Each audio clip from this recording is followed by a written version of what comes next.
Hai, Assalamualaikum. Nama saya Aida Syafiqah binti Muhammad Jammah.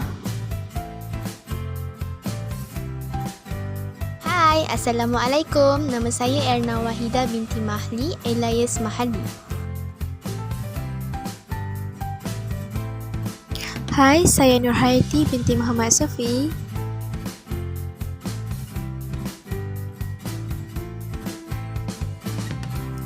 Assalamualaikum, nama saya Nurin Hanani binti Zulkifli.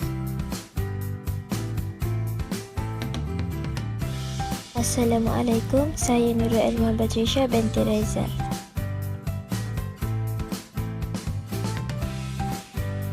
Assalamualaikum, nama saya Siti Nora Syiken binti Saupi.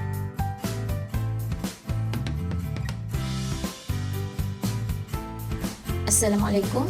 Untuk pengenalan, tubuh manusia terdiri daripada pelbagai organ dan sel yang bekerjasama untuk membina fungsi badan. Keseluruhan kerjasama dapat diwujudkan kerana kehadiran sistem saraf. Sistem saraf ini menghubungkan otak dan juga saraf tunjang yang bertindak sebagai otak ke seluruh tubuh manusia. Terdapat dua jenis sistem saraf yang berfungsi dalam tubuh manusia, iaitu sistem saraf simpatetik dan sistem saraf parasimpatetik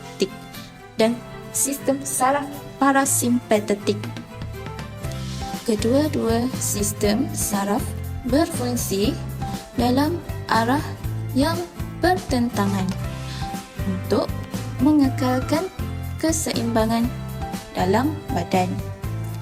Sistem saraf simpatetik ialah sistem saraf autonomi yang berfungsi di luar kesedaran badan, iaitu tidak sedarkan diri dan berasal dari saraf tunjang. Di samping itu, sistem saraf simpatetik mengawal kerja otot licin dalam bronkus. Menurut Fisiopedia, saraf simpatik berjalan selari dengan saraf tunjang pada kedua-dua belah lajur vertebra. Sistem saraf autonomik bergantung pada sistem saraf pusat dan dihubungkan oleh urat-urat saraf dan eferen. Memiliki sifat-sifat seolah-olah sebahagian daripada sistem saraf pusat. Bermigrasi dari saraf pusat untuk sampai ke kelenjar, pembuluh darah, jantung, paru-paru dan usus. Ia juga disebut sistem saraf involuntary, terutamanya berkenaan dengan pengendalian organ-organ secara tidak sedar. Disusun oleh serabut saraf yang berasal dari otak maupun dari sumsum tulang belakang dan menuju organ yang bersangkut, termasuklah saraf, ganglia dan plexus.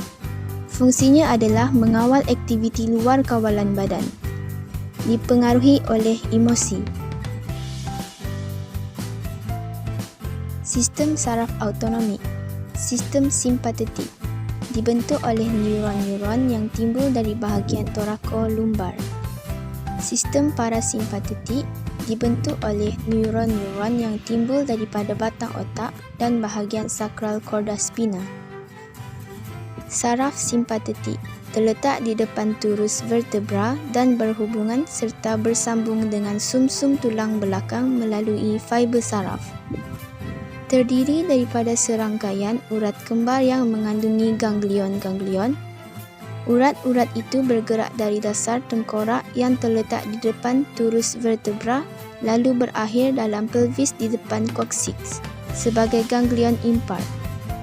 Ganglion-ganglion itu tersusun berpasangan dan disebarkan dari daerah-daerah berikut: leher 4 pasang ganglion cervical, dada 11 pasang ganglion thorax, pinggang 4 pasang ganglion lumbar, pelvis 4 pasang ganglion sakral, di depan coccyx ganglion impar.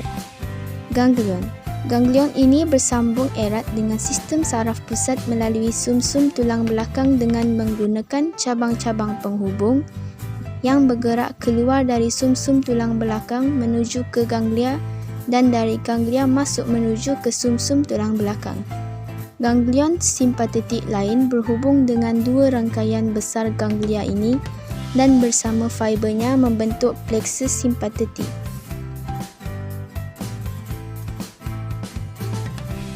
A. Plexus jantung terletak dekat dengan dasar jantung serta mengarahkan cabang-cabangnya ke situ dan ke paru-paru. B. Plexus celiac terletak sebelah belakang perut dan membekalkan organ-organ dalam rongga abdomen. C. Plexus mesenteric terletak di bahagian sacrum dan membekalkan organ-organ dalam pelvis.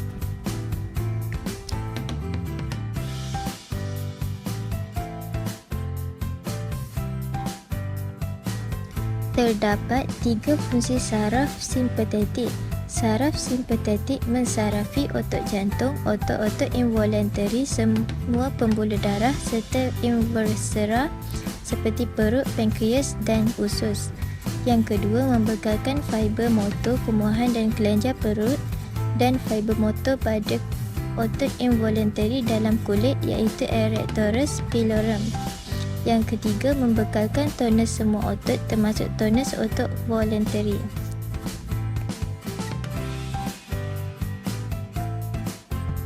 Saraf parasimpatetik terbahagi kepada dua bahagian yang terdiri daripada saraf autonomik kranium dan saraf autonomik sakral. Saraf kranium autonomik adalah saraf kranium ketiga, ke-37, ke-9 dan ke-10. Saraf-saraf ini merupakan penghubung melalui fiber parasimpatetik lalu dalam perjalanannya keluar dari otak menunjukkan organ-organ yang sebahagiannya dikawal olehnya. Fiber yang sampai ke fiber otot bulat pada iris dan merangsang pergerakan-pergerakan yang menentukan ukuran anak mata menggunakan saraf kranial ketiga iaitu saraf okulomotor. Fiber motor kumuhan sampai ke kelenjar ilio melalui saraf ke-7 fasial dan saraf ke-9 glosopharyngeal. Saraf vagus dan saraf kranium ke-10 adalah fiber saraf autonomik terbesar. Saraf parasimpatetik sakral keluar dari sumsum tulang belakang melalui daerah sakral.